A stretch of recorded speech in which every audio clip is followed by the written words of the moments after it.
Бұл дүниедегі жәннат бақтары екеу ақ. Біріншісі Алла еске алынатын бақтар. Екіншісі Алла разылығы үшін басқа біреу еске алынатын бақтар. Бұл нені білдіреді? Пайғамбарымыз саллаллаху алейхи уассалам айтты. Бұл өмірдегі ілім мәжілістері жәннат бақтары. Қалайша? Өйткені сол жерде Алла сені мақтайды, періштелер сені мадақтайды. Әрі сенің есімің дәрежеде тек көтеріле береді. Сол сияқты пайғамбарымыз саллаллаху алейхи уассалам тағы да былай деп айтты. Бір науқастың халін сұрап барсаң, 70 мың періште сенімен бірге еріп барады. Алла тағала саған жәннатта сансыз жемісі бар бір бақ сыйлайды. Субханалла. Бұл дүниеде адамдар науқасқа барғанда гүл апарып, ойымдасың, дұғамдасың деген ниетін білдіреді. Ал жақсылықта ешкімнен кем түспейтін Алла науқасты зиярат еткен адамға бұл дүниеде елестету мүмкін емес, көз көрмеген гүл бақшаларды, жәннат бақтарын сыйлайды. Демек, сен Алланы еске алсаң да, Алла разылығы үшін біреуді еске алсаң да, жәннат бақтарың кеңейе береді.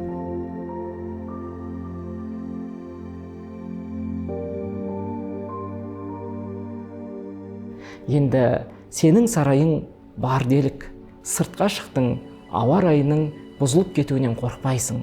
Жәннатта ауа райы әрдайым тамаша. Бірақ бақтардың өзіне өтпей тұрып, сарайдан басқа сенің тағы қандай иеліктерің бар, мүліктерің бар. Сол сұраққа келейік. Өйткені Алла тағала саған тек тұратын үй ғана емес, айналаңды қоршаған сан алуан көркем құрылымдарды да береді. Сыртқа шыққанда сен не көресің? Яғни жәннаттағы сарайыңнан сен хаймаларды көресің. Бұл шатырлар, павильондар, негізінен қонағы үй ретінде қызмет ететін орындар. Ғалымдар айтады, бұл павильондар ғурофтан, яғни биік орынжайлардан және сарайлардан бөлек. Олар жәннаттағы бақтардың ішінде, жағалауларда, өзен бойларында орналасқан демалыс орындары. Бұл павильондар қонақ қабылдау және рахаттану үшін. Имам ибн Аби ад-Дуния оны былай түсіндіреді. Көктегі жаратылыстар, арнайы жаратылған нығметтер осы қонақ үйлерде болады. Ал сарайларда тек мүміндер ғана тұрады. Яғни бұл мүміндер үшін, мүміндер арқылы Алланың қалауымен тұрғызылған мекендер. Мысалы, Алла тағала хаймада хурул айн жәннат қорлары тұратын айтады. Ал жәннаттағы қызметшілері туралы оқысаң, олар сенің сарайыңның есік қақпаларында күтіп тұрады дейді. Сен бір нәрсе қаласаң, ол еш күш жұмсамай-ақ өзіңе келеді. Шақырып әуре болмайсың. Ресторан, кафедегідей белгіні, түймені басып шақыру да қажет емес. Ал періштелер не істейді? Олар сен сарайыңда болғанда әрдайым саған көңіл бөліп тұрады. Бірақ өз сарайың сенің жеке кеңістігің. Хайма дегеніміз шатырлар, достармен кездесіп қабылдайтын орындар. Жәннатта мәжілістер, яғни жиналыстар болады. Бірде сахабалардың бірінің павильонында бас қосып отырсың, бірде біреу саған келеді. Бәрі осы павильондарда қабылданады. Алла, елестетіңізші, қандай керемет, ғажайып. Сонда да, субханалла, құпиялыққа ерекше мән беріледі. Пайғамбарымыз алейхиссалату вассалам өзінің хадисінде айтады, жәннаттағы мұъминнің бір шатыр үйі бір ғана ойылып жасалған інжуден болады. Ұзындығы 60 миль. Елестете беріңіз. Ол сол шатырдың ішінде отбасыларын, қонақтарын аралап жүрсе де, бір-бірін ешкім көрмейді. Яғни жеке кеңістік сақталады, дәл ғурофтағы сияқты. Абдулла ибн Аббас пен ибн Масуд радиаллаху анхулар бұл шатырдың биіктігі 1 фарсах, ені 50 фарсах болатынын, қуыс інжу екенін айтқан. Фарсах шамамен 5 миль. Демек, сол орындардың кеңдігін ойлап көріңіз енді. Онда 1000 алтын есік болады. Әр есіктен бір періште Алланың сыйлығын алып кіреді делінеді. Субханалла, бұлар қонақ үйлер. Осы қонақ үйлердің ішінде жататын әсем төсектер де бар. Алла тағала айтады, мүміндер жұқа, нәзік матамен астарланған көрпелерге сүйеніп жатады. Ал екі бақтың жемістері қол созым жерде салбырап тұрады. Тағы бір аятта олар жасыл жастықтарға сүйенеді және әсем, көркем кілемдер үстінде болады делінеді. Сондай-ақ онда биік төсектер, айнала қойылған ыдыстар, дайын табақтар, дізілген жастықтар, жайылған кілемдер бар деп айтылады. Яғни алтын есіктер, жасыл перделер, жасыл жастықтар, майда жасыл кілемдер, бәрі төбесі биік қонақ павильондарында. Ал енді осының бәрі бақтардың ішінде, бірақ бақтардың өзін әлі толық айта да бастаған жоқпыз. Субханалла, бұл дүниеде экзотикалық демалыс орындарын ойласаң, ол жерлердің ортақ белгілері бар. Әдемі құм, көгал, су. Ал жәннаттың негізгі тақырыбы да жәннат, яғни көз тоймайтын, таусылмайтын, адамға абсолютті түрде жайлылық сыйлайтын керемет бақтар. Оның үстіне сенде уақыт шексіз. Бір гүлге 100 жыл қарап тұрсаң да, уақыттан мүлде алаңдамайсың. Ендеше алдымен жәннаттың жері, топырағы қандай екенін айтып бастайық. Үйлерді көрдің, қонақ үйлерді көрдің, енді бақтарыңа көз салып көр.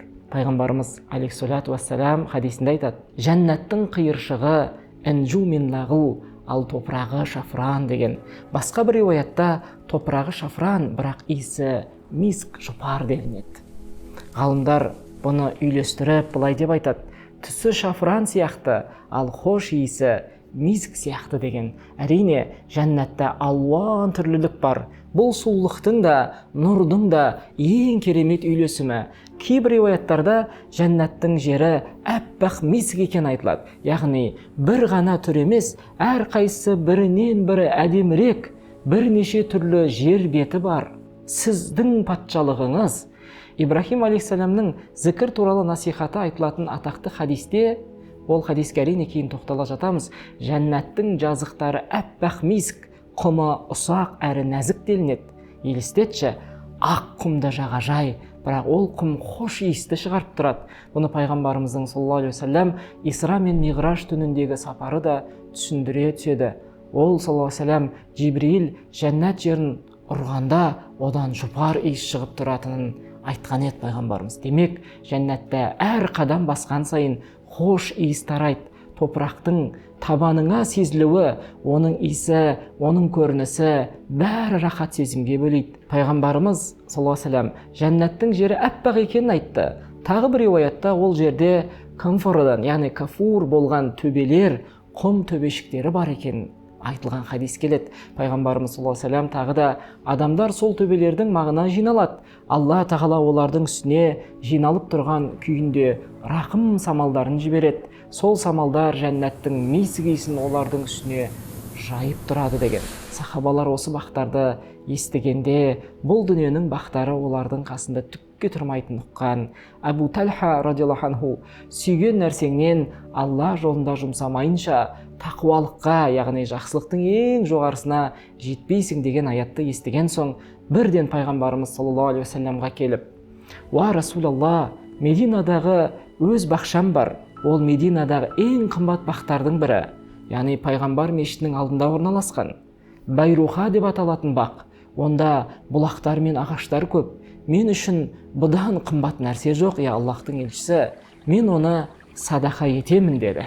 Өйткені ол жәннаттағы бақты қалаған. Ал Абу Дахтах радиаллаху анху, кім Аллаға көркем қарыз берсе, Алла оны еселейді, әрі мол сый береді деген аятты естігенде, дереу пайғамбарға саллаллаху алейхи вассалам келіп: мына бақта 600 құрма ағашы бар, мен оны Алладан болатын жәннат бақшасына айырбастап бердім деді. Сосын ол үйіне барып әйеліне айтады. Әйелі ұлымен бірге құрма теріп жүрген еді. Ол: бұл бақтан шығыңдар, мен оны жәннаттағы бақ үшін саттым деді. Әйелі баласының қолында құрмаларды қағып түсірді. Елестетіңші, субханалла.